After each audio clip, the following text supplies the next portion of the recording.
Olá, seja bem-vindo a esta série que está falando Livro dos Atos, do evangelista Lucas, o Espiritismo e a mediunidade.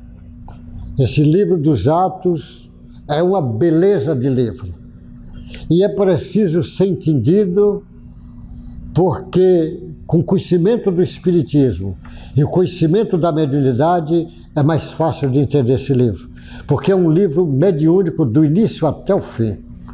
E o livro dos Atos é o Paulo falando, é Lucas falando de Jesus, só que agora através dos seus discípulos.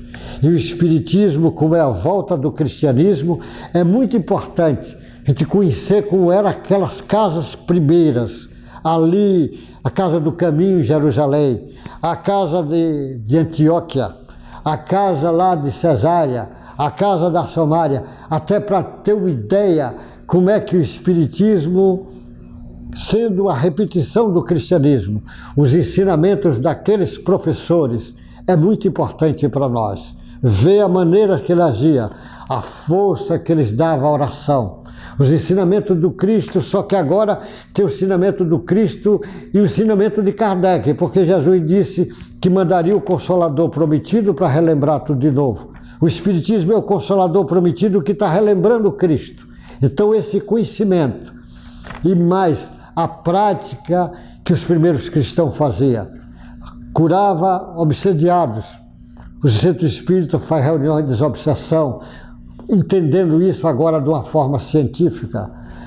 Curava os doentes, as casas espíritas faz reunião de harmonização e saúde. Dava ajuda às viúvas, os carentes. O Espiritismo faz isto, porque na realidade é uma pálida cópia do que esses gigantes do início do cristianismo faziam. Aqueles cristãos primitivos eram humildes, sabia que era só instrumento, que Jesus é que estava agindo em cima dele. E o Espiritismo, os médiuns modernos têm que saber que ele é instrumento, nada mais do que instrumento. E se ele for bom instrumento, ele será um instrumento de Deus e fará muito. Por isso que o Chico Xavier é um exemplo recente para nós, um médium que é instrumento de Deus, a serviço de Jesus, usa a mediunidade para o Cristo e por Cristo. Então, neste capítulo de hoje, o título é Os discípulos são chamados de cristãos em Antioquia. Capítulo 11, versículo 19. Os que foram dispersos a partir das perseguições, que começou com a morte de Estevão, espalharam até a Fenícia, Chipre e Antioquia, não anunciando a palavra a ninguém que não fosse judeu. Ele anunciava as palavras só judeus.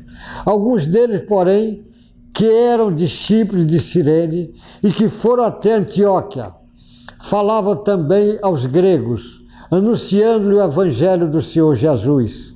A mão do Senhor estava com eles, e muitos crendo se converteram ao Senhor. A notícia a respeito deles chegou aos ouvidos das igrejas que estavam em Jerusalém, e enviaram Barnabé até Antioquia. Quando ele chegou e viu graças de Deus, ficou muito alegre, e exortava a todos que, com firmeza de coração, permanecessem no Senhor, porque era homem de bom, cheio do Espírito Santo e de fé, e muita gente se uniu ao Senhor. Depois Barnabé foi a Tarso, à procura de Saulo, e quando o encontrou, levou para Antioquia, e durante um ano inteiro se reuniram naquela igreja e ensinaram numerosas multidões.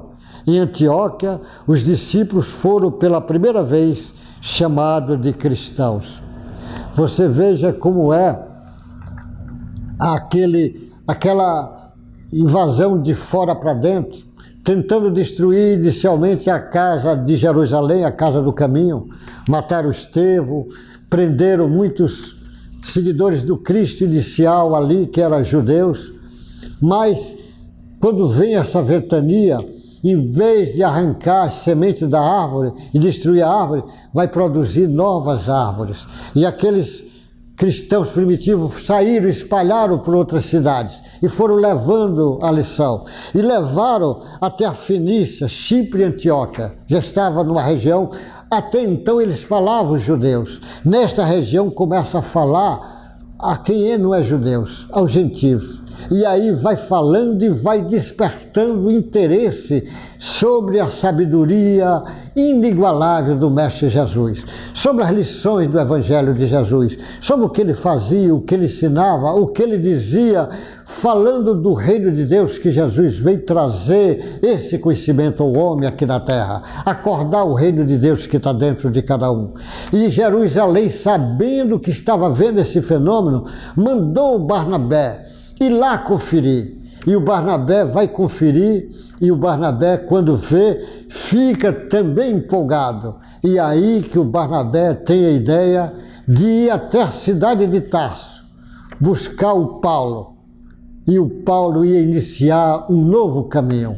O Barnabé, a primeira vez que o Paulo volta para Jerusalém, depois daquela entrada, aquela visão triunfal de Jesus em Damasco para ele, que ele vai lá, fica no deserto, depois volta, o Barnabé que vai buscar ele lá na pensão e leva na casa do caminho para conversar com Pedro e com os outros. Mas o Paulo já tinha ido embora, estava lá em Tarso, ensinando em Tarso. E aí o Barnabé tem a ideia de buscar o Paulo. E aí, quando ele chega, é aí que o Lucas diz, que eles vão dizendo que esses seguidores do Cristo era conhecido como os homens do caminho, lá da casa do caminho. Era conhecido como o peregrino, os viajores. Era conhecido desse jeito. E o Lucas escreve que o Paulo diz para ele, com o Barnabé, e fala, esse nome ainda não marca, porque viajores pode ser muito, peregrinos pode ter muitas interpretações, homens do caminho pode ter outra, mas quando você chama cristãos, ou seja, seguidores do Cristo, então a partir desse momento o nome cristão surge com muita força e vem ser uma marca, cristão, os seguidores do Cristo. Foi a partir desse momento de Antioquia que leva essa informação, os seguidores do Cristo, nos vai chamar cristãos.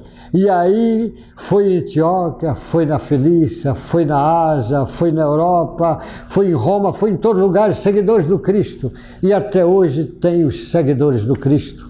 Os seguidores do Cristo é aquele que segue o Cristo. Não porque pertence a uma igreja, a um templo, a um centro espírita, ou igreja evangélica, ou igreja católica. Não.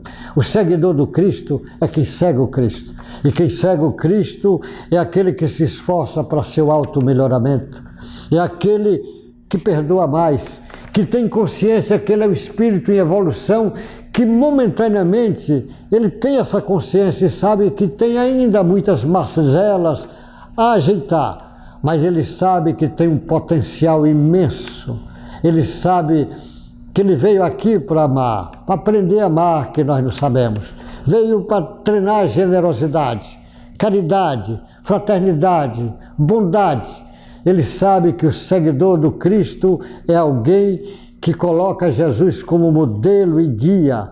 Ele apenas é instrumento do Cristo, instrumento onde estiver, na sua casa, no seu trabalho, nas suas igrejas, onde estiver. Então, um cristão é o seguidor do Cristo. E o cristão foi conhecido ali em Antioquia, quando naquela junção do Barnabé com Paulo, e o Lucas escreve isto. E aí abre um trabalho gigante, esse trabalho dos cristãos que está espalhando no mundo inteiro. E agora nós estamos revivendo, porque a mensagem do Cristo, ele sabia que os homens ainda na sua ignorância iam alterar as mensagens do seu Evangelho. Por isso que ele diz, depois eu mandarei o Espírito da Verdade, o Consolador prometido, relembrar tudo de novo. E o Espiritismo chega relembrando o Cristo, relembrando o ensinamento do Cristo.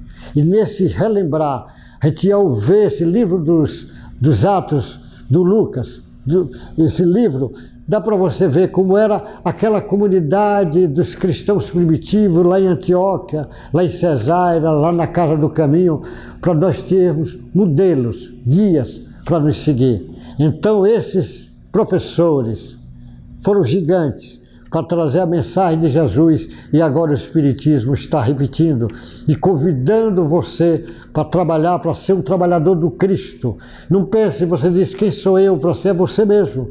As suas possibilidades de amar é ilimitada. Você é filho de Deus, tem a essência divina dentro de você. E Jesus disse que o reino de Deus não está aqui nem acolá, está dentro de cada um de nós.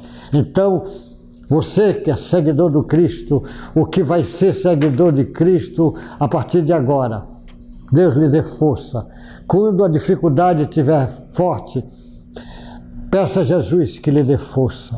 Quando a dificuldade, a prova, a expiação estiver difícil, peça a Jesus que lhe dê força, que com certeza ele disse que não abandonaria os seus, por época nenhuma estaria com eles até o fim dos tempos.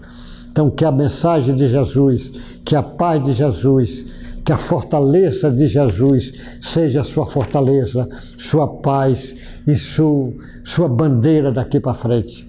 Cristãos, Rede Vivo, Deus te abençoe, Jesus te guarde e te proteja. Até o próximo encontro.